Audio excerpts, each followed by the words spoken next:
Hey guys, welcome back to our YouTube channel, and in today's video I am going to show you how to fix Discord screen sharing audio not working. So first of all, launch Discord application on your mobile device. Then from here tap on the U option at the bottom right corner. Now go to the gear icon at the top right corner again. Now scroll down below, and when you see the option of voice, make sure that the feature is turned on for voice activity and not to talk. Now another step you can do to fix your issue is that open settings on your mobile device.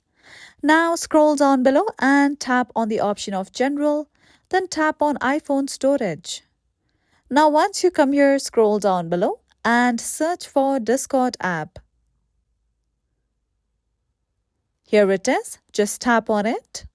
Now tap on Offload app, then tap on Offload app again, and by doing this step, you'll be able to clear cache from the application.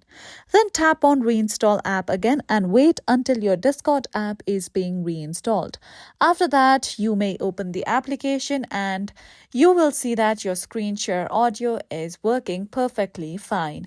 So this is it for today's video, and at last, don't forget to subscribe to our YouTube channel.